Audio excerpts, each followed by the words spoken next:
Hey, APUSH, I just made it through your DBQ practice outline, so I wanted to give you some immediate feedback here. These look pretty good. I got some suggestions across the board.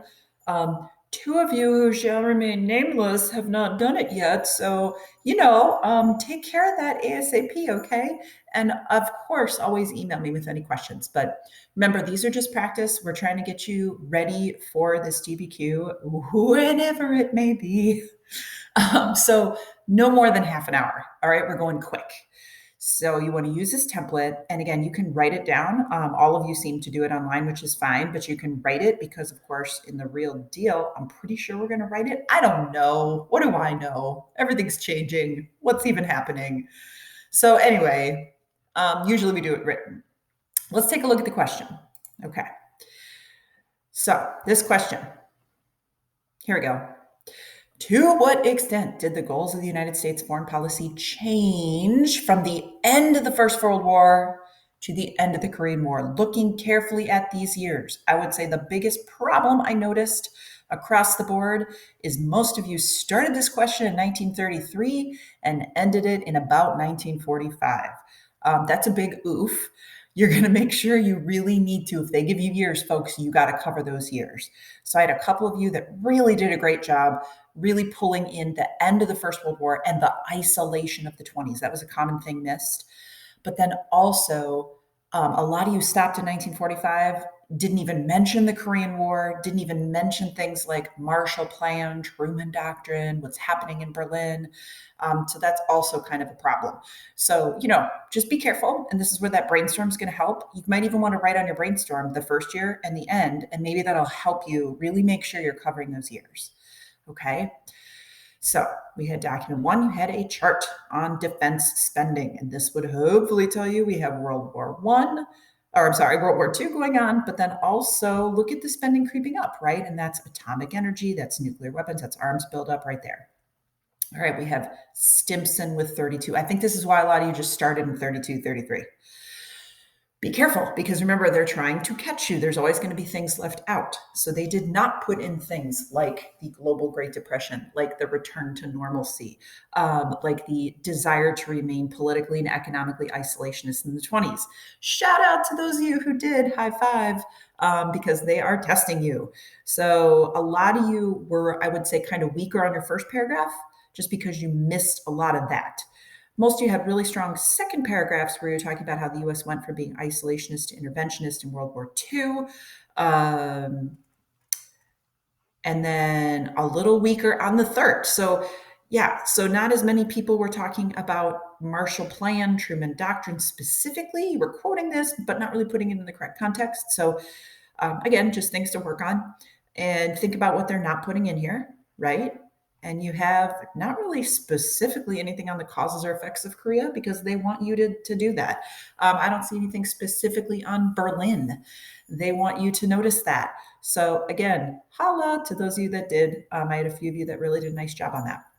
So there's a few of you that scored below the almighty 80%, which gets you out of the finals, whatnot. I don't even know how we're going to do this, but just if you scored below 80%, I tried to give really specific feedback on why that happened and ways you can make it stronger. So you are welcome to resubmit and just kind of resubmit it on Classroom and turn it in. And I'm happy to give some more feedback, but we look good. We look good. Our thesis statements in general could be a little stronger. Remember, you're really focusing on the why. And same thing with the main ideas for the body paragraphs. A little bit stronger there, but most of you are really close.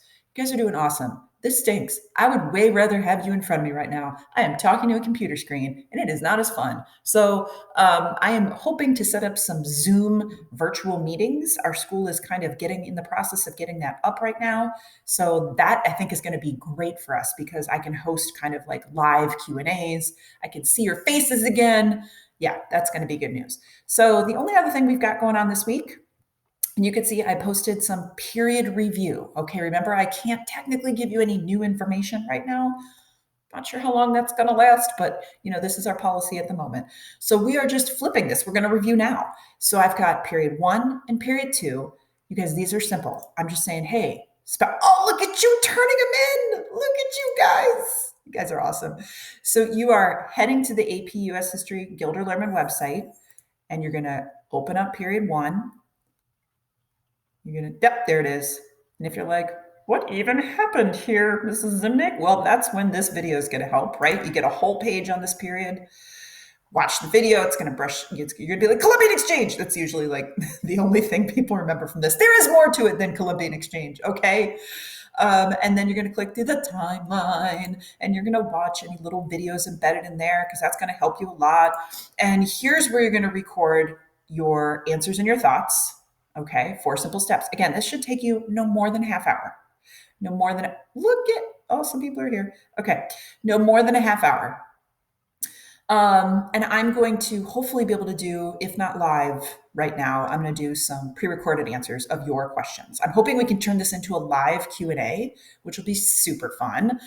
And then don't forget to happy any 2 documents. So if you're going back to this right here, you scroll down a little bit, look at all these documents. We just want to practice happying the documents. Now for period 1, it's a little dicey because, a lot of this is in Spanish. So you could do the maps. You could do any of those images, or they have the translation here. Go for it, right? It'll get easier, of course, as we get into A, English, and B, more common vernacular.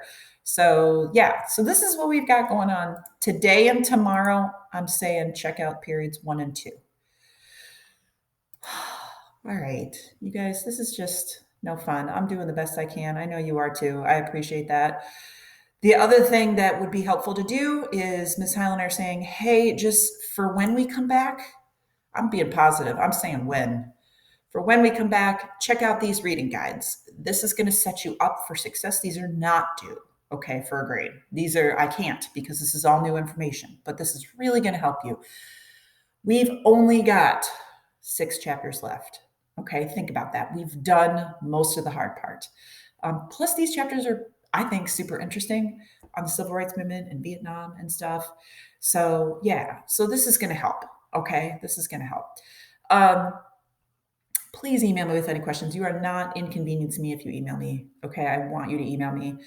And yeah, we're going to make this work, my friends. I miss all your faces. Hang in there, and I will check in maybe tomorrow.